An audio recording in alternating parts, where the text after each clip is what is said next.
Metro rail ব্যবহারকারীদের জন্য সুসংবাদ নিয়ে এসেছে সংস্থাটি। এখন আর স্টেশনে লাইনে না দাঁড়িয়ে ঘরে বসে র্যাপিড পাস বা এমআরটি পাস রিচার্জ করা যাবে।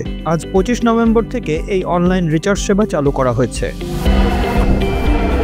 ডিটিসিএ এর এই নতুন ব্যবস্থাপনায় ঘরে বসে ব্যাংকের ক্রেডিট কার্ড, বিকাশ, নগদ বা রকেট সহ যে কোনো অনলাইন ব্যাংকিংয়ের মাধ্যমে রিচার্জ করা যাবে। এজন্য ডিটিসি এর ওয়েবসাইটে বা মোবাইল অ্যাপে নিবন্ধন করে লগ ইন করতে হবে। লগ ইন করার পর র্যাপিড পাস বা এমআরটি পাস নির্বাচন করে পেমেন্ট সম্পন্ন করতে হবে। অনলাইন পেমেন্ট সফল হলেও স্টেশনে স্থাপিত নতুন এভিএম যন্ত্রে কার্ড স্পর্শ না করা পর্যন্ত রিচার্জ কার্যকর করা হবে না।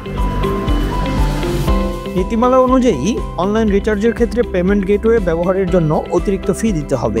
অনলাইন রিচার্জ করা টাকা 3 মাস পর্যন্ত অপেক্ষমান অবস্থায় থাকবে। এই সময়ের মধ্যে এভিএম যন্ত্রে কার্ড স্পর্শ না করলে টাকা স্বয়ংক্রিয়ভাবে গ্রাহকের অ্যাকাউন্টে ফেরত যাবে। তবে সেক্ষেত্রে 10% সার্ভিস চার্জ কেটে রাখা হবে। গ্রাহক চাইলে রিচার্জের 7 দিনের মধ্যে টাকা ফেরত নিতে পারবেন, সেক্ষেত্রেও একই পরিমাণ ফি প্রযোজ্য হবে। অনলাইন রিচার্জ কার্যক্রম চালুর অংশ হিসেবে গত সোমবার 16টি স্টেশনে 32টি এভিএম যন্ত্র স্থাপনের প্রস্তুতি নেওয়া হয়েছে। উত্তরা থেকে মতিঝিল পর্যন্ত প্রতিটি স্টেশনে 2টি করে যন্ত্র বসানো হবে। বর্তমানে মেট্রো রেলে রিচার্জ করা টাকা ও গ্রাহকের তথ্য কার্ডের ভেতরে সংরক্ষিত থাকে এবং গেটে থাকা যন্ত্রে তা পড়ে নেয়। তবে অনলাইন রিচার্জের তথ্য সফটওয়্যারে থাকবে বলে সাধারণ গেটে টাচ করলে তা দেখা যাবে না। তাই যাত্রা পূর্বে নির্দিষ্ট এভিএম যন্ত্রে কার্ড স্পর্শ করে তথ্য হালনাগাদ করতে হবে। এরপর স্বাভাবিক নিয়মে গেটে টাচ করে যাতায়াত করা যাবে।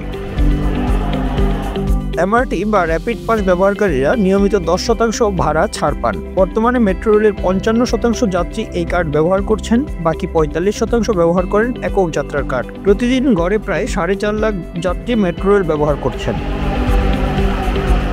অক্টোবরে সময়সূচি পরিবর্তন করে প্রথম ও শেষ ট্রেনের সময় আরও আগানো হয়। বর্তমানে সকাল 6:30টায় উত্তরা উত্তর স্টেশন থেকে প্রথম ট্রেন এবং রাত 9:30টায় শেষ ট্রেন ছাড়ে। অন্যদিকে মতিঝিল থেকে প্রথম ট্রেন ছাড়ে সকাল 7:15টায় এবং শেষ ট্রেন ছাড়ে রাত 10:10